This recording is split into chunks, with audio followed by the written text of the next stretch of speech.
Vous êtes sur Medi 1, très heureux de vous retrouver dans le cadre de votre émission Génération News, l'émission qui prend à cœur toutes les problématiques liées à la jeunesse, mais également tout ce qui fait le buzz sur Internet. Aujourd'hui, en parlant justement de buzz, nous allons nous rapprocher mais nous éloigner. Je vous explique.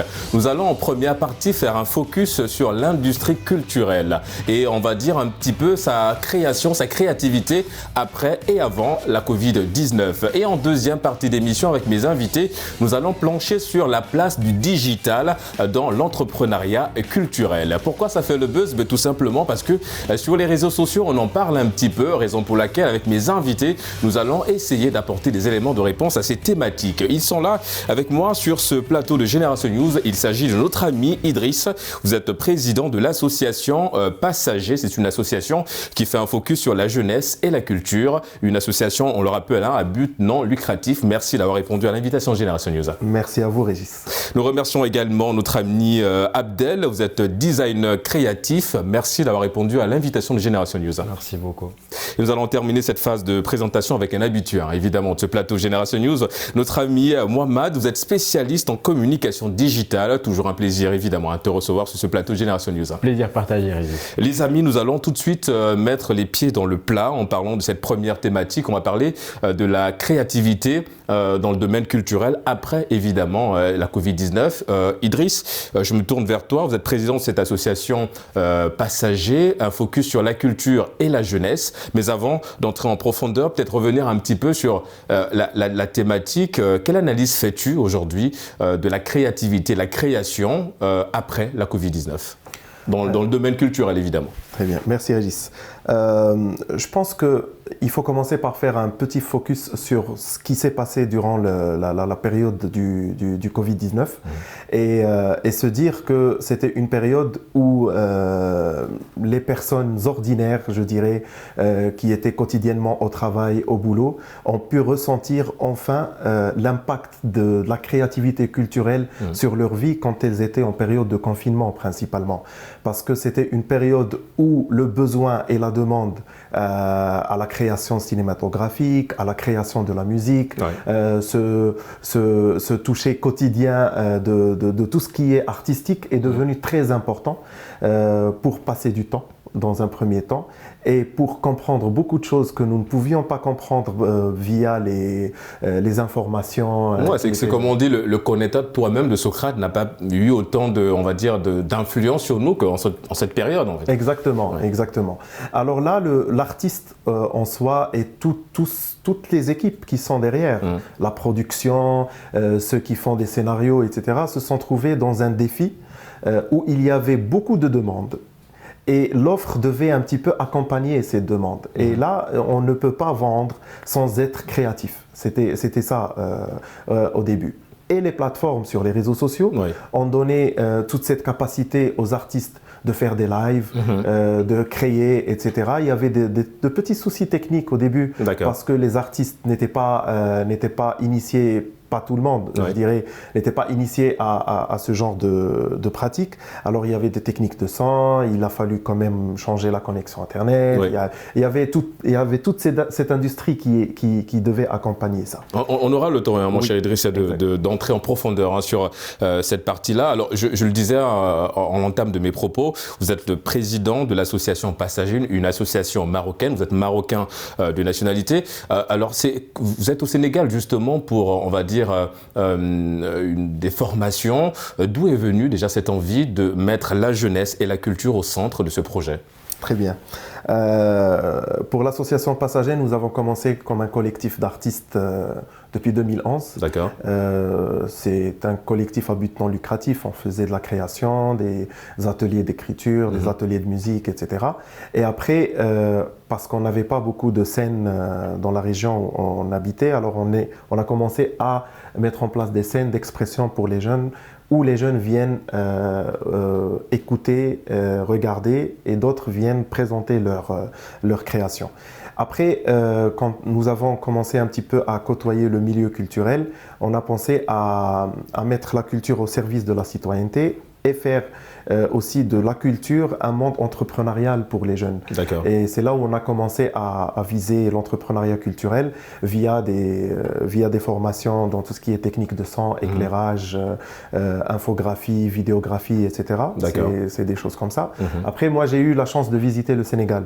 J'ai vu qu'il y avait une dynamique extraordinaire en ce qui concerne les industries culturelles et créatives. Bon, on aura le temps d'en parler avec Mohamed, évidemment, qui suit ce plateau. Voilà. Alors, Abdel, je me tourne vers toi. Idriss a abordé vraiment des points très importants en parlant justement de cette facilité, j'ai envie de dire, cette capacité à se retrouver avec soi-même durant cette période un peu compliquée de la Covid-19.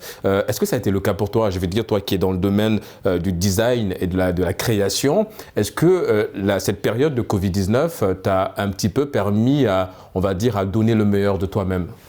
En réponse à votre question, oui. Effectivement, parce que avant, j'avais pas le temps pour faire mes créations. D'accord. J'étais tout le temps en train de travailler de 8h à 19h du soir et quand je rentre à la maison, j'ai pas le temps pour créer et tout. Alors, après, quand il y a eu le confinement, j'ai eu tout le temps de travailler et de créer. Donc, c'était une chance pour moi pour m'améliorer. D'accord. Pour trouver d'autres trucs à travailler sur. J'ai essayé de commencer à apprendre de nouveaux trucs dans le design et ça m'a aidé beaucoup, le confinement. Est-ce que du coup ce travail justement, parce que ce nouveau Abdel, parce qu'avant la Covid, il y avait un Abdel qui était beaucoup plus un petit peu, on va dire, en quête de connaissances, et pendant la Covid, il y a eu ce Abdel qui avait déjà acquis cette connaissance-là. Est-ce que ça t'a quelque part aussi, on va dire, faciliter l'entrée dans certains domaines, je sais pas, dans les télévisions ou bien au vu de ce que tu fais, bien sûr? Ça m'a donné le courage de commencer à entreprendre. D'accord.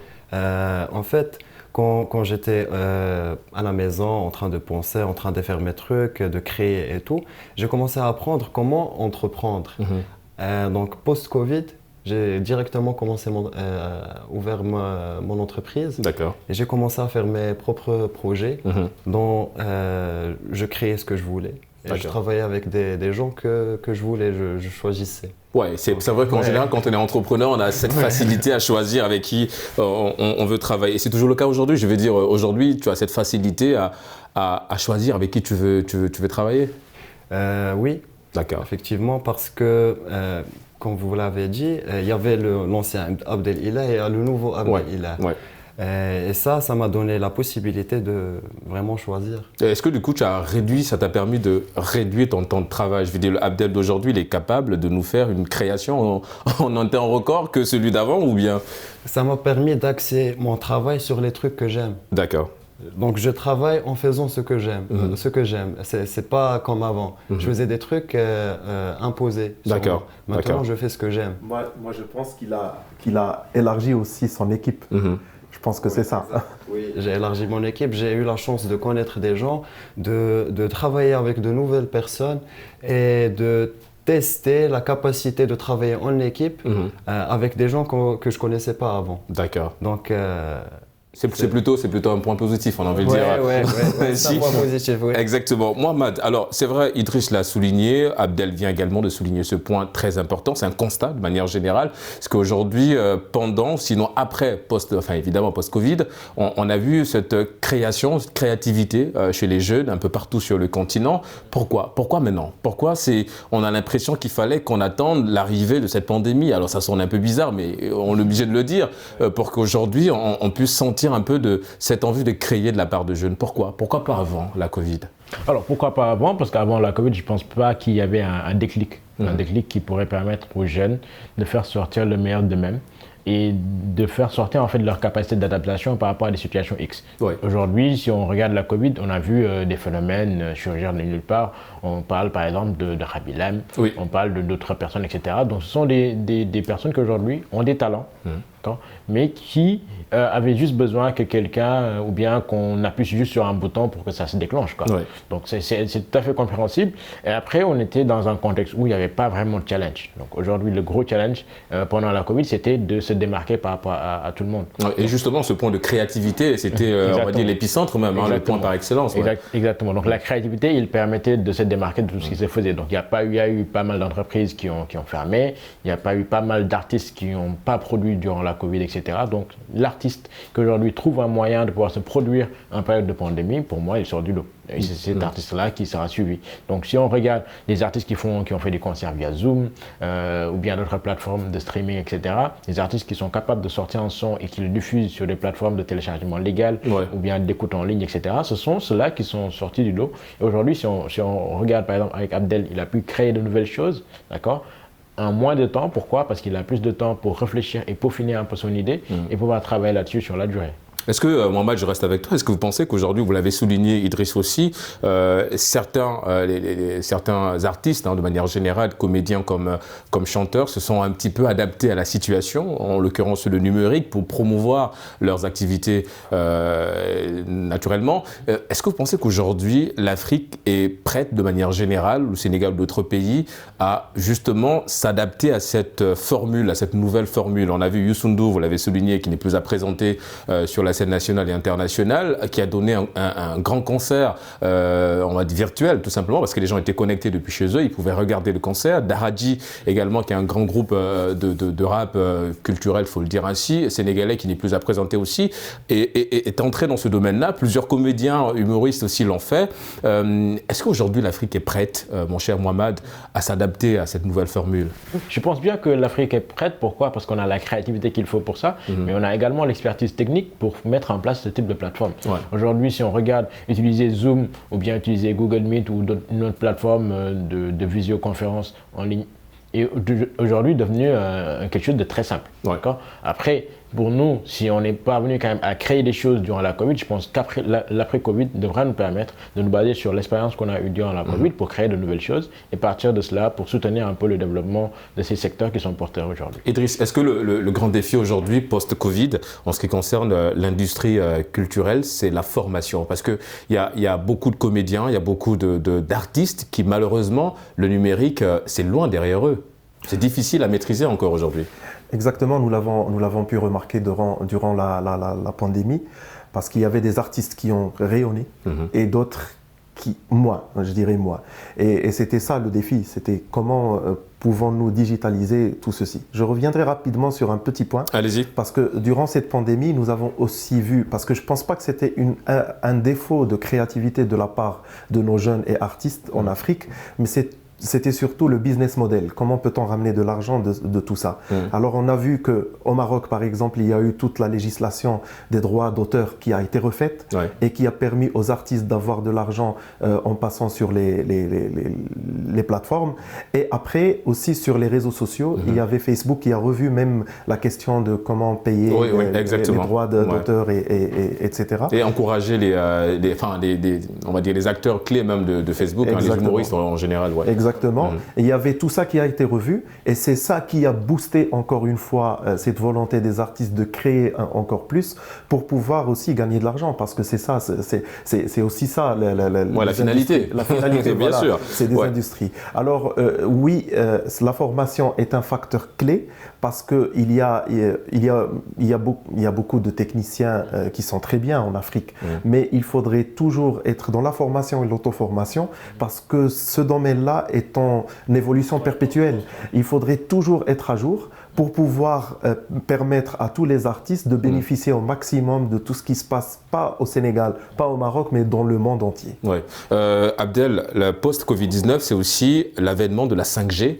Certains pays l'ont déjà un petit peu, on va dire, expérimenté.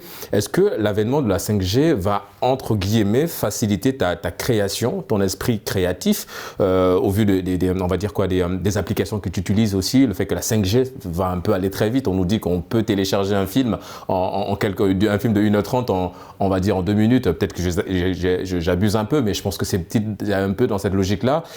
Est-ce que l'avènement de la 5G va faciliter ton travail ou simplement ça va un peu compliquer les choses? Est-ce que je peux rebondir avant sur un... Vas-y mon cher, tu as le droit. Alors, la créativité, elle était importante pendant le Covid et on a appris qu'on est créatif. Le post-Covid nous a appris à structurer notre créativité pour arriver à la finalité de le rendre une industrie. Pour la 5G, oui, bien sûr. Une connexion rapide, ça veut dire beaucoup de création, ça veut dire... Et ça veut dire des nouvelles applications aussi, surtout pour toi qui est dans le domaine du design, de la création aussi. Ça veut dire une ouverture sur la création de nouvelles trucs. D'accord. De nouveaux trucs. Oui, la 5G va nous aider, va m'aider moi personnellement pour me former sur d'autres trucs en vitesse, bien sûr. Parce que si je n'ai pas une connexion rapide, je ne peux pas avoir une formation de 2 heures, 3 heures. Ouais. C'est normal. Et on voit aussi le rayonnement aujourd'hui du VR, du AR, de ces trucs-là, de cette technologie, cette nouvelle technologie. Moi, ce que je veux faire maintenant, c'est d'apprendre ces nouvelles technologies pour être à jour quand la 5G va arriver dans nos pays, pour être capable de créer et d'adapter mes créations à cette nouvelle technologie. Oui, parce que c'est là le gros défi aussi, Mohamed, c'est savoir s'adapter et comment le faire. C'est là le côté un peu complexe de ce changement-là. Exactement. Comme Idriss l'a dit, il faut toujours se former, l'auto-formation, perfectionner un peu ce qu'on fait au fur et à mesure. Aujourd'hui, tout ce qu'on a en termes d'innovation et en termes de création de technologie repose essentiellement sur notre propension quand même à apprendre ces choses-là et pouvoir adapter notre activité à l'évolution qu'on connaît. Donc si on regarde par rapport à Abdel, lui, si on regarde la 5G pourra lui apporter un plus, un gros plus d'ailleurs. Il pourra apprendre en ligne, il pourra apprendre et pratiquer en même temps, d'accord, parce qu'il y aura de nouveaux outils qui vont se créer. Aujourd'hui, si on regarde tout ce qu'il y a comme outil de travail collaboratif, on se rend compte que Abdel peut faire un design, le partage à Idriss voit s'il y a des retours, etc. Moi, je peux lui faire des retours en même temps aussi. Donc, c'est très rapide et en temps réel, on peut travailler à plusieurs dans n'importe quel pays. Et voilà, ça améliore un peu notre propension à créer des choses, mais également notre capacité à aller plus vite pour mettre tout cela au bénéfice de la communauté, tout simplement. Alors, Mohamed, tu es spécialiste en communication digitale, tu es sénégalais. Les formations, tu parcours un petit peu le Sénégal pour former des jeunes, ou bien des adultes, ou des entrepreneurs, ou bien des chefs d'entreprise dans le domaine du digital. Quel constat fais-tu aujourd'hui? Est-ce que tu sens que cette jeunesse-là, ou bien le Sénégalais lambda, est prêt aujourd'hui on va dire, à s'adapter à ce monde de demain? Tout simplement oui, parce que le Sénégalais lambda, où qu'il soit un acteur informel ou formel, c'est quelqu'un qui aujourd'hui a compris les enjeux qui sont derrière, avec la Covid bien sûr, mais également il a également compris qu'il y a moyen de se faire de l'argent derrière ces plateformes-là. Oui, mais le constat, là, on ne voulait t'interrompre, le constat c'est que, oui, tout à l'heure on a parlé de ces artistes-là qui ont lancé des spectacles, de concerts virtuels, mais on ne va pas se mentir, ces artistes-là, c'est des artistes qui ont les moyens de leur politique. Mais est-ce qu'aujourd'hui, pour ceux-là qui viennent de démarrer, supposons que, voilà, mon cher Idriss, c'est un jeune rappeur qui vient de démarrer, pour lui, ça va être compliqué de pouvoir mettre ça en place. Comment donner la chance à tout le monde aujourd'hui avec le digital? Alors, donner la chance à tout le monde reviendrait déjà à aider cela, à créer une communauté autour de leur activité déjà, pour qu'ils comprennent qu'aujourd'hui, il y a une grosse masse critique à convaincre pour que ceux-là même comprennent que lui, il passe au digital pour leur donner accès à sa créativité. L'autre chose, c'est aider également cette communauté-là à comprendre comment utiliser ces plateformes-là, et c'est notre rôle aujourd'hui, c'est ce que nous faisons en parcourant tout le Sénégal, en donnant des formations à ce niveau-là pour permettre à tout un chacun d'être au même niveau d'information, mais en disant à tout le monde qu'aujourd'hui, ce qui s'apprend en France, aux États-Unis, etc., peut être appris au Sénégal et à travers des plateformes qui sont toujours à notre disposition. D'accord. Idriss, tu veux rebondir sur un point bien précis Oui, c'est rapidement par rapport à... on a vu une bonne expérience au Maroc. C'est un marché non lucratif de la musique et de la culture, c'est Visa for Music, et c'est un espace qui était très présentiel. Il y avait des scènes, beaucoup de scènes qui s'organisaient. En période de Covid, je pense que c'était l'un des rares événements au Maroc qui ont été digitalisés. Quand ils ont digitalisé, c'était toujours parce que c'est la seule plateforme qui aide les jeunes rappeurs, les jeunes musiciens à performer, et ils ont tout digitalisé. Ils ont fait des tournages. Après, ils les ont mis en streaming sur toutes les plateformes. Et après une année de ce qu'ils avaient fait, parce que les vues étaient exceptionnellement. Il y en avait beaucoup de vues sur le web. Ils ont décidé de les mettre sur d'autres plateformes audio comme Spotify, Deezer, etc. Ça veut dire, on voit que ça a commencé rien que pour des vidéos sur les réseaux sociaux et les plateformes vidéo. Après, c'est lancé sur Spotify et ça donne une nouvelle dynamique chez les jeunes musiciens parce que ils ont vu que ça peut se faire. Il y avait des techniciens en éclairage, des ingénieurs de son, des ingénieurs en vidéo, des designers. Il ne faut pas oublier, évidemment. Alors, il y avait des make-up artistes, parce qu'il y a tous les métiers qui étaient là et ils ont pu garder et même peut-être multiplier par 10 le nombre de spectateurs qui ont pu voir leur spectacle. D'accord. Et ça, c'est Abdel? Oui. Je peux dire aussi que moi j'ai visité le festival avant quand il était présentiel. D'accord. Et j'avais pas la possibilité de réécouter les trucs que j'ai. Oui, parce qu'il y a un nouveau phénomène, c'est le phénomène des podcasts aussi aujourd'hui qui sont très intéressants. Ouais. Aujourd'hui, j'ai la possibilité de rentrer sur une chaîne ou une plateforme et réécouter ces spectacles-là. Ouais. Donc c'est une opportunité. D'accord. Et oui, Mohamed. L'autre chose la plus importante aujourd'hui, c'est qu'on a la capacité de mesurer le nombre de personnes qui viennent participer à ce genre d'activité. Parce que voilà, on est sur le numérique, donc le numérique nous permet de mesurer tout simplement nos actions sur le digital. Et il va être un peu compliqué le monde de demain, les amis, apparemment, pour nos amis du domaine de l'industrie culturelle, parce qu'on a l'impression qu'il y en a qui sont vraiment, vous avez évidemment, ça reste la formation, mais on a l'impression qu'il y en a qui sont déjà un petit peu devant et d'autres qui traînent encore un petit peu les pas. Idriss, ça risque d'être un peu compliqué, l'industrie culturelle de demain, avec évidemment cette digitalisation. Vous savez, moi je dis qu'en Afrique, nous avons des pédales assez dures quand on pédale. Mais une fois nous avons une bonne connexion, nous avons les mollets déjà entraînés. On va pédaler plus vite, ne vous inquiétez pas. On va récupérer le temps perdu. D'accord. C'est tout le mal qu'on nous souhaite, hein, évidemment. Alors Idriss, on parle tu es dans le domaine de design, le design et la création. Qu'est-ce qu'on entend déjà? Qu'est-ce que tu fais concrètement pour ceux-là qui ne connaissent pas un petit peu ce que tu fais? Ça se résume à quoi? Alors, est-ce que vous voulez que je parle du process? Ah oui, écoutez, moi j'espère comprendre quelque chose, mais je pense qu'ils vont comprendre, mais vas-y, on sait jamais, peut-être que Mohamed va traduire pour moi, alors c'est pas facile. Je vais parler des deux domaines, le domaine lucratif quand je vends mon design et le domaine quand je veux juste m'exprimer. D'accord. Donc le premier process, je reçois des briefs, des demandes de clients, je fais mes recherches, j'analyse et je réponds. C'est des solutions. D'accord. Je crée des solutions visuelles. Le deuxième truc, quand j'ai le temps, j'ai l'envie de m'exprimer, j'ai une idée, je pars directement vers mon PC, je m'assois et je commence à créer. D'accord. Et ensuite, ces créations, tu les proposes à des potentiels clients? Non, pas vraiment. J'ai deux types de créations. J'ai les créations personnelles, là où j'exprime mes sentiments, j'exprime mes idées et tout. Et le deuxième, c'est vraiment des solutions adaptées aux clients. D'accord. C'est sur demande. D'accord. Donc, je termine. Donc, le process passe par la recherche premièrement. Deuxièmement, l'exécution sur des logiciels sur les PC. Sur les PC. Si vous voulez, que je peux citer aussi les noms des logiciels. Non, c'est pas grave. Okay, c'est tout.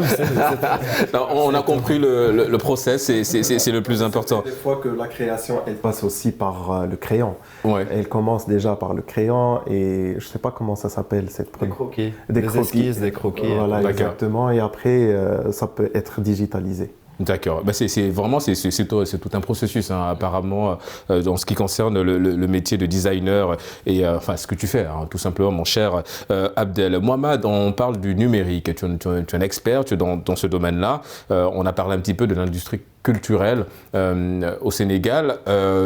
Idriss a parlé un petit peu du Maroc avec cette plateforme qui a été lancée pour rassembler un petit peu tous les artistes. Est-ce qu'il faut aller dans ce même domaine au Sénégal? Parce qu'on a l'impression que ce n'est pas le cas. Oui, bien évidemment, hein, c'est sur quoi on doit aller. Pourquoi? Parce qu'aujourd'hui, on ne sait pas de quoi demain sera fait, bien évidemment. Ouais. Et on a eu la surprise avec la Covid. Donc, si dès maintenant on peut mettre les bases pour aller vers ça, pourquoi pas. Et derrière, comme je t'ai dit tout à l'heure, on a l'expertise technique qu'il faut au Sénégal pour mettre en place ce genre de plateforme. Et on a également la créativité qu'il faut chez nos artistes pour aller vers ça. Mais on a l'impression que beaucoup d'artistes ne sont pas portés vers ça. Et beaucoup d'artistes au Sénégal, on a l'impression qu'ils sont beaucoup plus dans le format classique. Ils ne sont pas dans le fait d'anticiper, de se dire, OK, aujourd'hui le monde bouge, il faut qu'on bouge aussi. Exactement, on est dans un pays aussi où on n'est pas trop fan de l'anticipation. Ça, c'est vraiment typiquement sénégalais. Et de base, il faut également que culturellement, qu'on ait cette habitude d'aller vers acheter un billet, par exemple, en ligne pour suivre un concert. Exactement. Il n'y a pas tout le monde qui le fait. Si on regarde bien la lutte sénégalaise, par exemple, est passée en pay-per-view. Et il y a très peu de gens qui aujourd'hui sont capables d'aller acheter un billet en ligne pour. Parce qu'on est encore dans le présentiel. Voilà. Par exemple, c'est un registre qui va acheter son billet, qui va partager son live sur Facebook. Ou les gens viendront se connecter là. Voilà, ou bien tu partages son code. C'est vrai, c'est plus facile. Voilà, c'est plus facile. Donc, il faut qu'on ait déjà derrière cette culture que les créateurs aujourd'hui ont besoin de vivre de leur art et que moi, en tant que spectateur, je dois payer pour accéder à tel ou tel contenu. D'accord. Et en parlant justement du domaine de la culture, les amis, on marque une courte pause et on se retrouve dans une poignée de minutes pour la deuxième et dernière partie d'émission. À tout de suite sur Média TV Afrique.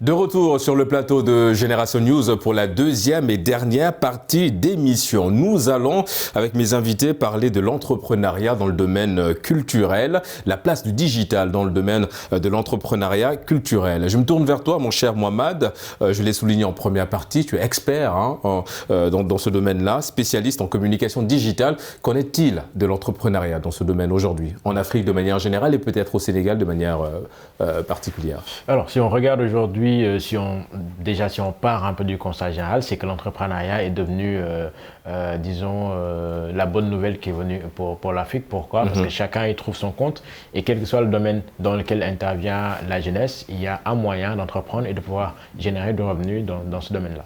Donc, si on en vient au rôle que joue le digital dans cela, c'est tout simplement venu pour faciliter la chose. Pourquoi? Parce qu'aujourd'hui, avec le digital, il y a pas mal d'entrepreneurs qui se sont créés et qui ne disposent même pas d'une boutique physique, par exemple.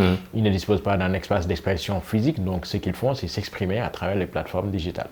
Donc, si cela, aujourd'hui, est une aubaine, en tout cas, pour la jeunesse, et cela permet également à cette jeunesse-là de pouvoir créer un cadre légal et également un écosystème pour que tout jeune qui puisse s'identifier à tout cela ait également des opportunités à saisir. Est-ce que cette jeunesse est consciente de ces enjeux-là? Je veux dire, parce que quand on parle de l'entrepreneuriat numérique, on voit beaucoup plus des humoristes web. Loin de vouloir tirer à boulet rouge sur nos amis qui nous ont fait énormément plaisir durant la Covid, mais on a l'impression que beaucoup de jeunes résument le potentiel du numérique qu'à l'humour sur le web. Justement, c'est le constat général, mais pour moi, ça s'explique. Pourquoi? Parce qu'aujourd'hui, ceux qui sont sortis du lot un peu nous viennent de ce monde humoristique. Et si, au fur et à mesure, on va voir des jeunes qui sortent d'autres domaines d'expertise et qui quand même parviennent à sortir l'épingle du jeu. C'est le cas de ton profil, il faut le dire, mon cher Mohamed. Voilà, donc c'est aujourd'hui pour nous une aubaine et également une aubaine pour tous ces jeunes. Moi, par exemple, aujourd'hui, je suis formateur dans une institution publique au Sénégal et quand je vois tous ces jeunes qui aujourd'hui sont peut-être de ma génération et qui s'inspirent de ce que moi j'ai eu à faire, entre guillemets, et qui également souhaitent devenir demain des jeunes entrepreneurs sur base digitale, pour moi, il y a de la graine. Et potentiellement, il y aura des jeunes qui vont sortir du lot, bien sûr. Abdel, tu l'as souligné en première partie d'émission, tu t'es tout de suite aussi lancé dans l'entrepreneuriat. Après, évidemment, cette phase un peu compliquée de la Covid-19, comment l'idée t'est venue? Je veux dire, à quel moment tu te dis, c'est pour moi le bon moment de me lancer dans le domaine de l'entrepreneuriat sur le digital? Parce qu'on le rappelle, tu es designer et dans le domaine de la création. À quel moment tu as senti que là, il fallait que je me lance? C'est le bon moment. Je veux dire, c'était dans ta chambre. À quel moment? Dis-nous un petit peu. La vérité, ça m'a pris presque 2 ans. D'accord. Et c'était pas facile et je l'ai pas senti et c'était toujours très difficile de laisser tomber le salariat, la sécurité et tout et aller vers un truc On va dire, c'était une aventure pour toi aussi, parce que c'est ça l'entrepreneuriat, c'est se lancer dans une aventure. Cette aventure-là, elle était un peu difficile à assimiler à assimiler dans mon cerveau, dans mes pensées. Après, quand j'ai vu qu'il y avait beaucoup de jeunes qui ont commencé il n'y a même pas 1 an, 2 ans, ils ont pu faire des trucs, ils ont pu avoir des clients, ils ont pu avoir des bons de commande, et ils ont commencé à travailler et faire des trucs. Là, je me suis dit, même si je ne le sens pas, je vais le faire. Ouais. Et maintenant, ça marche très bien pour moi. Donc, il faut le faire. Même si on ne le sent pas, il faut le faire. Est-ce qu'aujourd'hui, parce que nous, le regard, Idriss, qu'on a de l'extérieur, en fait, on a l'impression que c'est plus facile de se lancer dans l'entrepreneuriat digital, en fait, dans le digital, et de réussir. Parce qu'on a l'impression que si tu te lances dans l'entrepreneuriat en vendant, par exemple, des sandales, on a l'impression que notre ami Abdel, qui doit juste faire une création, il va peut-être vendre ça plus vite que moi, dans la rue, en train de vendre des sandales. Est-ce que c'est plus facile de réussir dans le digital quand on décide d'entreprendre à l'intérieur ? Moi, je ne parle jamais de facilité parce que c'est tellement spécifique et ça dépend de l'individu. C'est parce qu'il faut avoir l'esprit de l'entrepreneuriat, parce que c'est toujours difficile dans l'entrepreneuriat, mais c'est toujours facile, parce que l'entrepreneuriat, c'est cette capacité de s'entreprendre, de trouver toujours des occasions, et les occasions ont besoin d'un esprit prêt à les saisir. Et c'est ça ce qui change. Et des fois, il faut même être capable de créer le besoin chez le client, parce qu'il y a des clients qui viennent par un seul besoin, mais qui doivent ressortir par 10. Et comme ça, on pourra changer. Moi, je voudrais après revenir sur le digital et la culture, parce que l'artiste, il est artiste. Il peut être musicien, mais ce qu'il faudrait qu'il fasse, c'est de faire sortir de ce talent qu'il a un métier. Le musicien, il pourrait avoir ce don d'avoir une écoute très active, qui pourrait convertir en technicien de son. Après, quelqu'un qui fait de la photographie, par exemple, il pourrait un peu plus partir vers les arts visuels et commencer à faire la vidéo, etc. Et quand on est artiste, on fait de la technique de son, on peut la faire pour des spectacles de musique, mais durant la pandémie, on a pu la faire pour du contenu web, parce que il y a tout le monde qui a besoin de ça. Et pour rebondir sur le rôle des associations qui travaillent sur la culture, c'est le volet plaidoyer qui pourrait faire. C'est vrai, parce qu'on a l'impression qu'ils sont pas accompagnés aussi. Enfin, c'est l'impression qu'on a aussi, ils sont pas accompagnés. Exactement. Et là, il a parlé d'un cadre légal. Par exemple, je pense que la différence qu'il y a entre le Maroc et le Sénégal, elle est sur un plan qui nous a aidé à exploser, nous, dans le côté législatif, c'est l'auto-entrepreneur. Ce statut d'auto-entrepreneur qui permet aujourd'hui aux jeunes à un bas des taxes très minimes d'avoir la possibilité de donner des devis, des factures, etc. Et aussi d'avoir la couverture sociale. Et là, moi, je me dis que c'était très bien fait parce qu'il y a beaucoup de métiers comme la médiation artistique, la technique de son, l'infographie, etc. qui permet à tous ces jeunes de donner des factures et de soumissionner à des bons de commande chez des télévisions, parce que même les conseils régionaux, les conseils municipaux, etc., dans cette période Covid, avaient besoin de créateurs visuels et sonores. Et là, ils ont quand même mis des budgets, des lignes budgétaires pour faire de la sensibilisation à la Covid-19, faire de petits films, de courts-métrages, etc. Et cette habitude, heureusement, va rester pour faire de la sensibilisation sur toutes les autres choses. La gestion de l'eau, pour les accidents de route, etc. Et là, le créateur de visuel et créateur de son, il aura toujours besoin d'un éclairagiste, d'un make-up artiste, de quelqu'un qui fait de la musique de fond, de la voix off, etc. Il y a une forme de complémentarité, justement, on a toujours besoin un petit peu de chacun.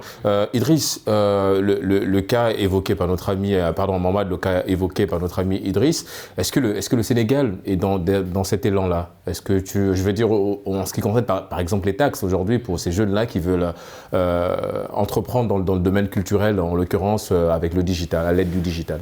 Oui, je pense qu'on part vers cela parce que dernièrement, il y a eu des discussions autour de la Startup Act qui aujourd'hui encadre un peu le cadre légal sur tout ce qui est entrepreneuriat au Sénégal. Donc certainement dans quelques mois, ça devrait être soumis à l'Assemblée nationale pour un vote.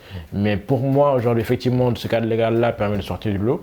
Mais également, il y a un autre aspect qu'il faut comprendre, c'est qu'aujourd'hui, tout à l'heure, tu parlais du fait qu'il était plus facile de vendre une création graphique, par exemple, que des... Enfin, c'est l'impression qu'on a de l'autre côté. Oui. Ouais, c'est une impression. Mais tout compte fait, pour moi, parfois c'est compréhensible. Pourquoi? Parce que l'entrepreneur digital aujourd'hui, il retrouve les gens là où ils passent déjà leur temps. Aujourd'hui, si tu regardes bien, tu passes plusieurs temps sur ton téléphone pour regarder Facebook. Ouais, c'est comme on dit aujourd'hui que les jeunes ne se connectent plus, ils sont déjà connectés. Voilà, ils sont déjà connectés. Ouais. Donc, quand toi tu crées du contenu pour ces plateformes-là, potentiellement tu crées une grosse communauté et les gens aujourd'hui, lorsqu'ils sont intéressés par le contenu que tu postes, ils te rejoignent et derrière, c'est en ce moment-là que tu trouves un moyen de créer de la valeur avec ce contenu-là que tu crées. Si on regarde, toutes les plateformes aujourd'hui proposent des moyens de monétisation de ce contenu-là, proposés par les créateurs. D'accord. Donc, ils ont compris les enjeux et c'est maintenant aux créateurs de comprendre quelles sont aujourd'hui les opportunités qu'ils ont et de pouvoir en profiter tout simplement. Abdel, est-ce que toi tu es dans cette logique-là? Je veux dire, aujourd'hui, tu as ton entreprise, tu as ramené du monde dans cette entreprise-là. Est-ce que tu es dans cette vision des choses de dire à ces jeunes, entre guillemets, aujourd'hui qui travaillent pour toi ou bien en collaboration avec toi, de dire, écoutez les gars, il y a possibilité de se faire un nom ou bien il y a possibilité de réussir dans ce domaine-là, mais voici comment il faut. Est-ce que tu joues aussi le rôle, on va dire, de parrain, entre guillemets? On peut dire que je joue le rôle d'une référence et je ne le joue pas parce que les gens avec qui je travaille sont tous des talents. Et ils ont le même niveau que moi, et ils font les mêmes choses que moi. Donc on travaille en collaboration. On peut se faire un nom tous ensemble. Et on peut se faire un nom chacun pour soi. Donc moi, aujourd'hui, je suis au Sénégal, je suis en train de partager mon expérience et tout. Demain, j'aimerais bien que je vois l'un de mes collaborateurs dans un autre pays en train de partager son expérience. Exactement, ouais. Et Idriss, le domaine culturel, on l'a souligné sur cette émission Génération News. C'est vrai qu'on l'a dit, entreprendre aujourd'hui dans ce domaine-là, vous l'avez encore souligné, ça demande beaucoup de choses. On a l'impression toujours que c'est facile, mais il faut un cadre légal, il faut que tout ça soit structuré. Prenons le cas de notre ami Rabilam, souligné également par notre ami Mohamed. Est-ce qu'on peut parler d'entrepreneur culturel dans ce sens-là pour notre ami Rabilam? Moi, je dirais que, comme l'avait souligné tout à l'heure Mohamed, en parlant des statistiques, par exemple. Aujourd'hui, l'artiste a la possibilité de devenir entrepreneur en même temps grâce au digital parce qu'il a tous les moyens de mesure de sa cible. Ouais. À quelle heure il voit, il regarde mes publications, est-ce que c'est des femmes ou des hommes, quel âge me suivent principalement, de quel pays, de quelle région dans ce pays, etc. Alors là, et les tags même, est-ce que c'est des personnes qui veulent la musique ou la musique et l'humour, ou etc. Et là, l'artiste, pour engager sa cible, il entreprend des actions. Ouais. Alors, il fait de la création musicale, par exemple, comme dans le cas des artistes cités, et en même temps, il commence à partager son quotidien. Il fait un autre type de création parce que les réseaux sociaux aujourd'hui demandent d'entreprendre des actions pour engager notre cible et commencer à générer des vues, garder ces gens-là pour que... Voilà, exactement, pour que quand je sortirai mon single, j'aurai des personnes qui vont suivre, qui vont partager, qui vont relayer, etc. Et tout ça, c'est de l'entrepreneuriat parce que ça demande un engagement au quotidien, à la minute, à la seconde. Et je ne vais pas partager à 21h, mais je vais partager à 20h parce que c'est le pic des vues et des visites de mon profil. Et là, il faudrait le faire. Mais les artistes ne devraient pas continuer à faire ça tout seuls. Ils devraient commencer à déléguer à d'autres jeunes pour gérer leurs réseaux sociaux qui sont spécialisés pour que l'artiste puisse créer. Parce que en s'engageant sur le quotidien, on perd notre sens de créativité. Et ça c'est pas bon pour la culture. Et là, on parle, là, tu fais évidemment référence à nos amis community managers, pour ceux-là qui gèrent les parts. Mais c'est un gros point également, souligné par Idriss, mon cher Mohamed. On est désolé, on va revenir sur le cas, il n'y a pas que le Sénégal, et le Gabon, le Congo. La quasi-totalité des artistes aujourd'hui qui sont très connus, que ce soit Fally Ipupa, Inos B ou j'en passe, la majorité, c'est eux-mêmes gèrent leur page Facebook, enfin les réseaux sociaux de manière générale, ce qui fait que le contenu parfois n'est pas très intéressant. Est-ce qu'il faut aller vers ça aujourd'hui? Et pourquoi ces artistes ont peur de laisser, entre guillemets, leur entreprise être dirigée par des gens qui maîtrisent un petit peu, on va dire, les rouages du digital? Alors aujourd'hui, lorsqu'on parle de rouage du digital, il y a essentiellement un gros écosystème derrière tout cela. Ouais. On ne parle pas que de communication digitale, il y a la réputation en ligne qui entre en jeu, il y a les aspects légaux également qui entrent en jeu, qu'est-ce qu'il faut poster, qu'est-ce qu'il ne faut pas poster. Et à quelle heure aussi le faire. Et à quelle heure le faire, etc. Donc il y a tout un écosystème qu'il faut voir.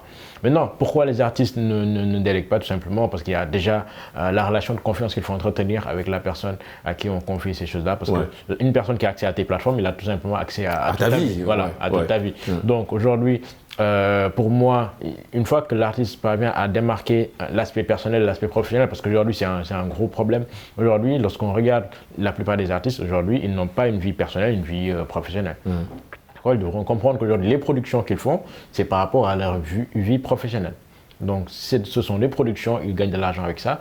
Il faut qu'il y ait des personnes habilitées à pouvoir gérer tout cela derrière et qu'eux-mêmes se concentrent sur leur créativité. Parce que sans cela, ils vont délaisser leur aspect créatif et aujourd'hui poursuivre quelque chose qui leur prendra beaucoup plus de temps, tout simplement parce que c'est un travail à temps plein que d'autres personnes font. Aujourd'hui, Abdel, je viens à toi dans une poignée de minutes. Idriss, je me tourne vers toi. Je m'accroche à la thématique. Quelle place du digital aujourd'hui dans l'entrepreneuriat culturel? Le digital, comme on vient de le citer, ça donne déjà une vraie visibilité sur quand, comment, à quelle cible produire. Ça, c'est l'obtention de ces données-là. C'est la base de données. C'est le sourcing un petit peu de ce qu'on devrait. Et ça aide aussi à mettre...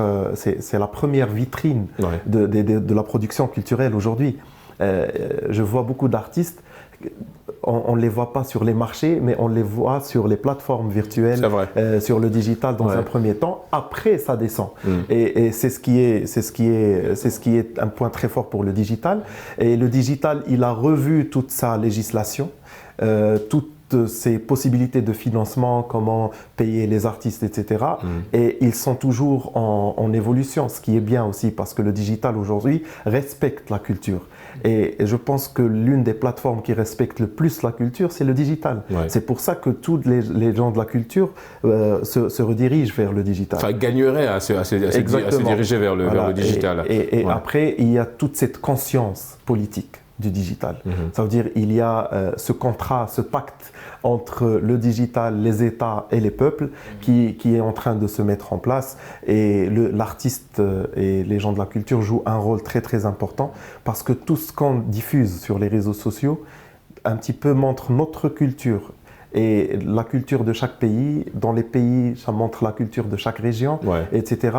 Et ce genre de choses, ça peut être une arme à double tranchant en fait. Si ce n'est pas bien fait, nous allons perdre toute la confiance et l'espoir parce que ça aide à avoir toute la confiance. D'où la formation qu'on a soulignée aujourd'hui, un petit peu, soulignée par vous deux, mes chers amis. Alors Abdel, Idriss l'a souligné, le numérique aujourd'hui, ça, on va dire, c'est l'épicentre même pour le jeune entrepreneur. Et on va dire c'est la base, c'est le miroir, on va dire c'est ce tremplin-là tout simplement. Est-ce que toi aujourd'hui tu travailles beaucoup dans ce sens-là? Je veux dire, est-ce que tes créations par exemple, on les retrouve beaucoup plus sur les réseaux sociaux? Est-ce que ça t'arrive de beaucoup poster sur les réseaux sociaux pour avoir non seulement des retours, mais des potentiels clients aussi? Parce que c'est ça l'entrepreneuriat, c'est de pouvoir proposer aussi des services à des potentiels clients. Et est-ce que tu es dans cette logique-là? Tu utilises beaucoup les réseaux sociaux quand tu travailles? Oui, j'utilise beaucoup les réseaux sociaux et sur les réseaux sociaux, j'ai la possibilité de montrer que c'est mon travail avec mon propre nom. Quand je fais la signature au passage. Exactement. Et quand je travaille sur des trucs offline, on a des 4x3, des façades, des trucs, c'est mes créations. Mais personne ne sait que c'est moi qui l'ai fait. D'accord. Donc, je n'ai pas la possibilité de mettre ma signature. D'accord. Je voulais aussi parler du digital parce qu'aujourd'hui, on est en train de voir qu'on n'est plus dans le web 2.0. On passe au web 3.0. On passe au web décentralisé où toutes les personnes, tous les jeunes, tous les créateurs peuvent faire leur truc là-bas et vendre. Même on a pu redéfinir la création matérielle. D'accord. Par exemple, dans le monde en immersive worlds, tu peux vendre des NFT, tu peux vendre des créations. C'est quoi un NFT? C'est quoi? C'est un non-fungible token. C'est une création, soit musique, soit création graphique, soit tableau, authentifié par la personne qui l'a créé. D'accord. Après, quand tu peux la vendre avec le certificat d'authentification. Et ça reste toujours propre à la personne qui l'a créé. Donc on passe à un autre truc, un autre monde. Je pense que maintenant, on a l'entrepreneuriat culturel, on a le digital. On doit faire le link en fait, tout simplement. Entre les deux et penser à les mettre en place dans le Web 3.0. Parce qu'on n'est plus dans les créations d'applications, mais on est dans de nouvelles trucs, dans une transformation digitale plus grande que ça. Exactement. Et il faut être conscient, il faut que les artistes, les jeunes, les acteurs culturels soient conscients de l'ampleur de ce nouveau monde qu'on est en train de et s'adapter aussi à ce nouveau monde. S'adapter, exactement. À ce nouveau monde. Mohamed, on a parlé de Rabbi Lam, mais aujourd'hui, il y a un autre phénomène que je mettrais évidemment entre les guillemets, on parle d'influenceurs ou d'influenceuses. C'est ces personnes-là qui sont beaucoup sur le digital et qui font des placements de produits. Quand on est très suivi aujourd'hui avec 1 million d'abonnés sur Instagram ou Facebook ou Twitter, j'en passe, et que derrière, on est beaucoup plus dans le placement de produits. Est-ce qu'on peut les voir? Parce que c'est la question que j'ai reçue moi quand je préparais cette thématique, c'est est-ce que les influenceurs qui font des placements de produits sont considérés comme des entrepreneurs? Ce sont des entrepreneurs digitaux simplement, parce qu'aujourd'hui, il y a différents types d'entrepreneurs. Il y a des entrepreneurs sociaux, il y a des entrepreneurs typiquement sur le digital, etc., suivant différents domaines. Mais aujourd'hui, oui, un influenceur, c'est un entrepreneur, tout simplement. Pourquoi? Parce qu'il a su créer une communauté très réceptive et engagée. Et sur base de cette communauté-là, il trouve des besoins et il répond à ces besoins-là. On va prendre juste un exemple. Si on regarde la plupart des influenceurs dames sur Instagram, c'est aujourd'hui des dames qui te montrent comment utiliser tel maquillage, etc. Après, ils se rendent compte que là, c'est un marché. Donc, je vais créer ma marque de maquillage et hop, je vais le vendre à ma communauté. Et ça marche. Et derrière, il y en a d'autres qui aujourd'hui sont sollicités par des marques pour mettre en avant des produits ou des services. Aujourd'hui, cela, tant que c'est basé sur la créativité de ces influenceurs-là, ces créateurs de contenu, pour moi, c'est de l'entrepreneuriat. Et derrière, tout simplement, c'est de l'entrepreneuriat parce que ça permet de générer des revenus. Et ça, c'est comment, je veux dire, comment ça se passe? Je veux dire, comment derrière ces personnes-là, alors le cas de figure évoqué par Mohamed, il est simple, hein, c'est si moi je suis un influenceur, Idriss évidemment me fait un petit chèque et puis derrière je fais la promo de son produit, ça c'est simple. Mais si derrière, moi ce que je veux comprendre et ce que les gens veulent comprendre, parce que j'ai reçu beaucoup de questions des jeunes quand je préparais cette thématique, c'est que comment on gagne de l'argent sur le digital? Comment ça se passe? Moi, je ne suis pas très axé sur ce volet-là, mais il y a plusieurs façons. D'accord. Moi, je pense que sur YouTube, par exemple, etc., ça dépend du nombre de vues. Et de visionnage. Hein, de visionnage, après combien de secondes, etc. Et ça se calcule. Mais ça devrait commencer à partir d'un nombre d'abonnés déjà. Je crois qu'ils sont à 1000 abonnés, je crois. 1000 abonnés et 4000 minutes. 4000 heures de visionnage. Après, ça commence à être rentable. Mais il y a aussi sur Instagram, par exemple, on fait de la conversion ou si nous avons beaucoup, Instagram ne paye pas directement, mais à travers les publicités que nous pouvons faire pour d'autres marques sur le compte Instagram.